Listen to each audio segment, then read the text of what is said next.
3 కోట్ల రూపాయలు నజరానా తీసుకుని పనిచేస్తున్నాడు అని ఆరోపణలు చేస్తున్నారు. డౌట్ మొన్న యాక్చువల్గా సాయిప్రసాద్ రెడ్డి గారికి నేను చెప్తున్నా, అంటే ఒకలాగిన ఆయనే కనుక 25 లక్షలు నాకు తెచ్చిచ్చారు, మీడియేటింగ్ చేసి ఉంటే నా పార్సార్థి గారికి నాకు మధ్యలో సాయిప్రసాద్ రెడ్డి గారికి మీడియేటింగ్ చేసి ఉంటే అతను కానీ 25 లక్షలు తెచ్చిచ్చింటే మాత్రం నేను కూడా నాకు ప్యాకేజ్ పుట్టిందని ఫస్ట్ అతను అడిగాను. 25 లక్షలు ఎవరు తీసుకొని పోయి ఇచ్చినారు, పొరపాటున మీరే కానీ తీసుకొని పోయి ఇచ్చినారేమన్నా అని మళ్ళీ పడుతున్నాడు.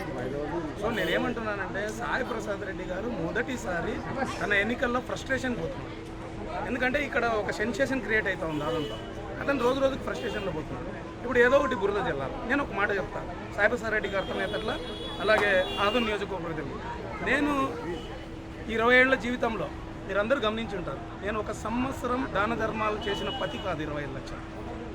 నేను రాజకీయము ఎంత వ్యయంతో చేసినాను, ప్రజాసేవ ఎంత వ్యయంతో చేసినాను అనేది ప్రతి ఒక్కరికి తెలుసు. సో ఇక్కడ ఏదో ఒకటి బురద జల్లాలనేటువంటి మాట ఒకవేళ సాయిప్రసాద్ రెడ్డి గారే తెచ్చి పార్సార్థి గారిని గెలిపించండి ఎట్లాగైనా కానీ అతను 25 లక్షలు నాకు ఇచ్చినట్టే మాత్రం అది నిజంగా నాకు ప్యాకేజ్ ముట్టినట్లే. మీరు ఇప్పుడు పోయి ఎవరిని అడగాల? సాయిప్రసాద్ రెడ్డి గారిని అడగాల. ఏమండి, సాయిప్రసాద్ రెడ్డి గారిని అడగాల. పోయి 25 లక్షలు మీరే కానీ ఇచ్చినారేమన్నా, వాళ్ళ మీరు ఇచ్చింటే కనుక నిజమండి అంటున్నాడు మళ్ళీ అని చెప్పండి. సో ఇంకా నేను ఒకటే చెప్పేది వైసీపీ వాళ్ళకు, ఇక ఈ ప్యాకేజు ఇవన్నీ ప్రజలు వలస వచ్చినాడు ఇవి వదిలేసి ఈ 5 ఏళ్ళు ఏం అన్యాయం చేసినామో ప్రజలకి కాలు పట్టుకోమని చెప్పండి, లేదా కమలం పువ్వుకి ఇది ఒకసారి ఓటేసేసేయండి అమ్మా మేమేం చేయలేకపోయినామని చెప్పి వాళ్ళు ఉల్టా వచ్చి పార్సార్థి గారికి వైసీపీ నాయకులందరూ వచ్చి ప్రచారం చేయమని చెప్పని ఒకటి చెప్తున్నాను.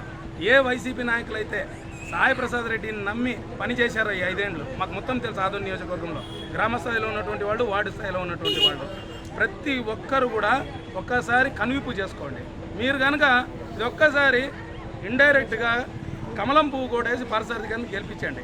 అక్కడ మీకు ఏ ఇబ్బందులు అయితే ఆ నాయకత్వం మిమ్మల్ని పెట్టిందో ఆ నాయకత్వం నుంచి మీకు విముక్తి కలుగుతుంది.